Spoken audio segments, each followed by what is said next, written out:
Welcome back to First Step to Love, a clean, no-spice, cozy romance novella with rom-com humor by Lani Evans.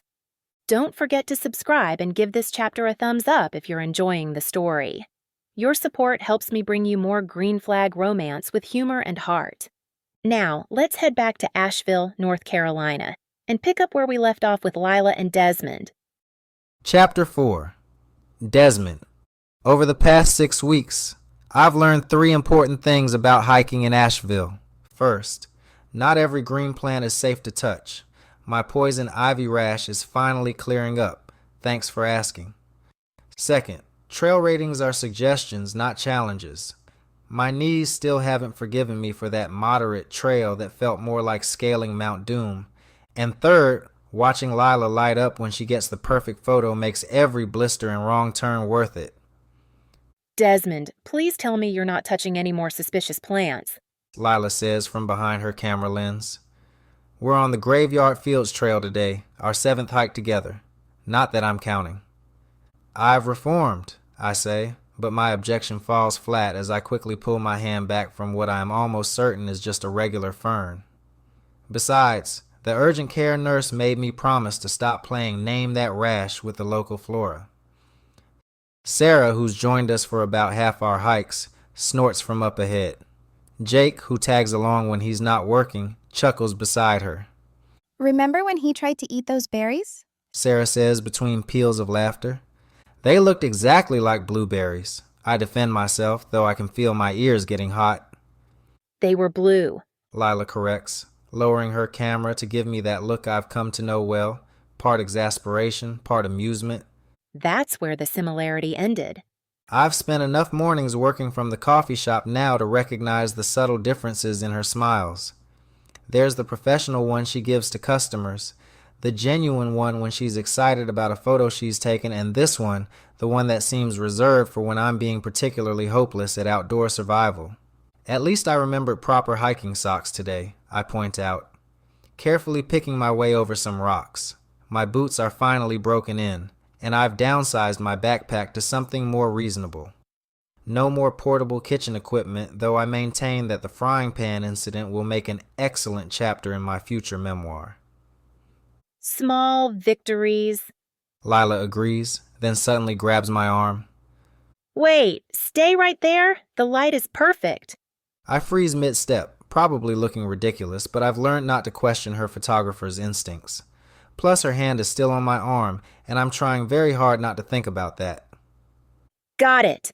She shows me the photo. Somehow she's captured the morning mist curling around my feet, making it look like I actually know what I'm doing out here. This one's definitely going on the blog. Ah yes, the blog. It's gained a small but dedicated following over the past month, mostly because Lila has a talent for making our mishaps sound charming rather than catastrophic. My personal favorite post was titled 5 Things Not to Do on Mountain Trails, as demonstrated by my hiking partner. Speaking of the blog, I say as we continue along the trail, have you given any more thought to that sponsorship offer from the local outdoor gear shop? She bites her lip. A habit I've learned over the last few weeks means she's wrestling with self-doubt.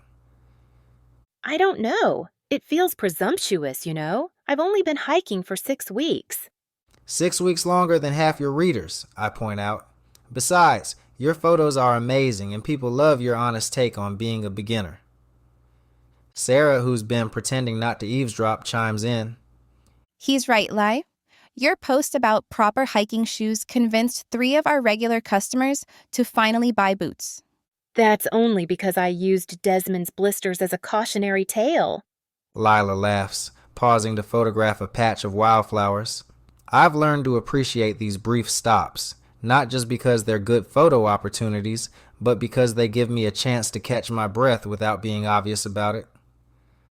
I'm happy to continue being your what not to do example, I offer, pulling out my water bottle. Though I'd like to point out that I correctly identified poison oak yesterday. After you'd already touched it? Sarah mutters. Details, details. The trail opens up to a clearing, and I recognize the look on Lila's face. She's already composing the shot in her mind. I hang back, watching her work. She moves differently when she's behind the camera, more confident, like she forgets to be self-conscious. You're staring. Sarah whispers as she passes by. I'm observing the artistic process, I whisper back, but my refusal to make eye contact probably gives me away. The morning unfolds like most of our hikes do now. Lila photographs while teaching me about composition and light.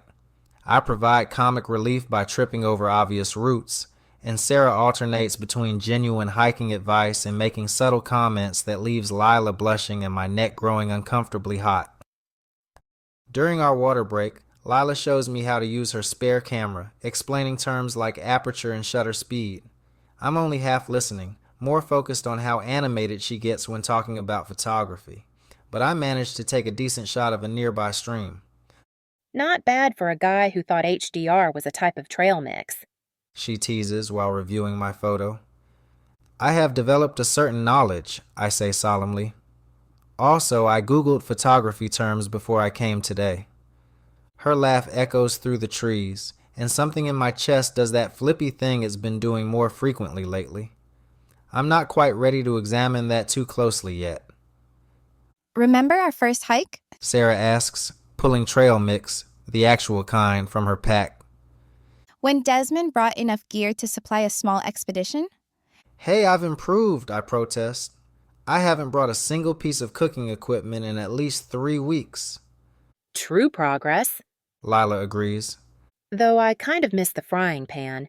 It made a great trail marker when it kept falling off your pack. We reach the waterfall that marks our halfway point, and I manage to set up my tripod without dropping it in the water, another sign of progress. Lila's been teaching me about long exposure shots, and I'm determined to get at least one decent photo today. You know, I say, fiddling with the camera settings. I actually signed up for a basic photography class at the community center.